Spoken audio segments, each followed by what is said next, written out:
What up? That was bad. No, I just want to say, howdy. I'm here to talk to you about the Swiss Army knife of lights, the INFINIBAR, or the PB12 panel. Emphasis on panel.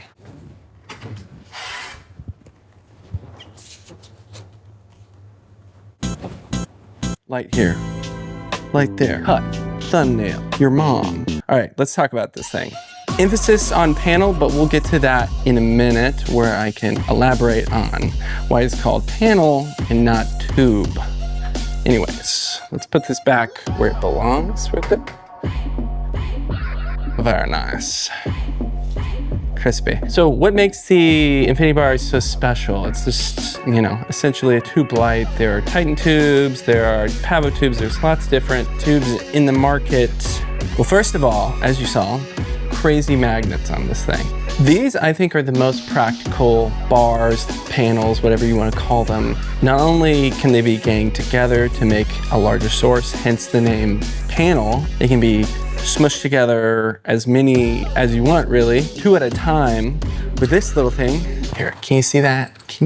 Is that in focus? That's good. All right, that's good. Yeah, this little thing attaches at the bottom of the panel, and you just screw it in to 2 different panels, and they become 1 mega panel.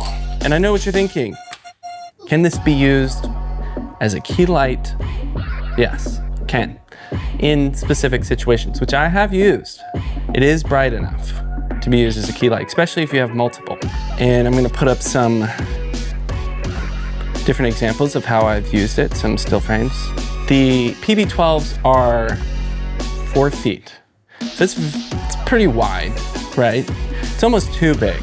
And that's maybe where there is a flaw, if there is any, is that they may be too long. Pause. Pause. Cameraman looked at me. Pause. No such thing, he says. Wrong. There is no such thing as too long. The 4 feet gives you the ability to place them laterally and give you a lot more wrap and spread around the subject. If you are using them to supplement a key or supplement a light in a scene where you just want the subject to get hit by light and a soft light at that, I know what you're asking yourself. What about the spill? Because a lot of times tubes just kind of spill out all over the place, get on things that you don't want them to. But in this case, the INFINIBARs come with really, really easy to put on crates or grids, if you will. And I'll show you these things. Look at that. They just strap on to the light. Super, super duper easy. Once you strap it on, it doesn't change any of the mounting systems, doesn't change anything besides spill. Super small, super discreet, literally just these, 4 straps to put it on, and it's like, you can do it in like 4 seconds. Speaking of mounting, this is a mounting point right here. All right, this is probably one of the most inventive parts of an INFINIBAR. Excuse me, sorry. Here we have a bar. Where are we gonna mount this? Most of the time you need additional clamps or some other thing to mount any tube lights. But with the PB12s, INFINIBARs, you just stick this mount right here, which these come, the 4-pack and the 8-pack both come with these mounts, and you just use pressure, and there you got it. And you can change where you want your mount to go, whichever side, and just lock it in. So in that way, the angle of your light can be anywhere you want. So what are these ideal for? They're ideal for overhead rigging, for sure. They're built to be able to make shapes and put in places. I'm gonna pull up some shots from a recent project that I worked on that we rigged the entire overhead with PB12s. And we also had their egg crates on them to cut the spill out, and it turned out being able to control that entire room from Sidus Link, to be able to control spots of light and where you wanted your ceiling light to come down from. So it ended up being very, very useful, and they're relatively quick and light to set up. And with their 4-foot length, they could cover the entire room, which our wonderful gaffer and key grip on this project both did an amazing job of setting those up and making sure that they were safe and sound.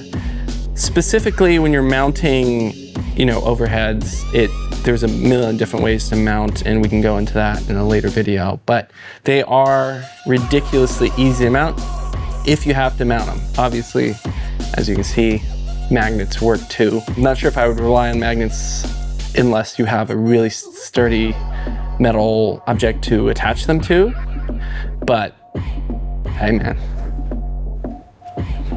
works pretty dang good to me. What can the PB12s not do? Let's talk about that for a second. Okay, PB12s not meant to shoot in through windows, aren't meant to be a point source light, aren't strong enough to overpower the sun in any way. But if you're indoors or in a studio, they're basically a Swiss Army knife. There is nothing they can't do. They can be a key, they can be overhead, they can be a top, backlight. They could be a fill light if you wanted to splash some fill up in somewhere or someone's eyes. It could be an eye light because of the grid, to keep that down to like a 30-degree angle across the eyes. There's really nothing they can't do besides be a strong point source light. And they can be even stronger when you gang them together in sets of 2, making them even more beefy. For those of you who care, I can go over some specs right now. Creatively, as long as it fulfills most of what you need, exact brightness, exact specs don't matter. But it's fun to know.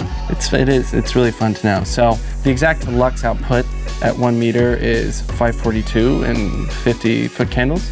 So they're not amazingly bright, but that is a diffused source already. It's already diffused. And they're full RGB, so you can change them to whatever color you want. What I like to do is put a grid on one and then put some 250 over that, which is just diffusion, another form of diffusion. And then you have this double diffused, gridded small light where they are small enough and light enough that you can put them in any position. I have the 8-pack, which comes with a massive charging case, very thick, very girthy. Wouldn't exactly recommend the 8-pack with the charging case unless you're doing a lot of commercial work where you need more than 4, because that charger case is like 100 pounds. Can't really take it anywhere practically in a car that's smaller than, a transit van or something. You could try. They do all come with individual chargers, individual pieces. Each one of them come with a grid and a mounting piece and a attachment piece where they can be ganged together. That's super handy. So practical overview here of why this is a Swiss Army knife. In studio and indoor situations, it can be used for anything from a key that can wrap around things because it's 4 foot wide. You get 2 of them, wrap around your subject. Overhead, you can use a top light, backlight. That's pretty much it. I think they kind of release you to do creative things within the space that you're working in because they're so small, but yet so big. If you leave with one thing, it is that this is a small but very wide light that you can control the spill down to 30 degrees and light up any subject with soft light within any indoor space. Thank you. Goodbye.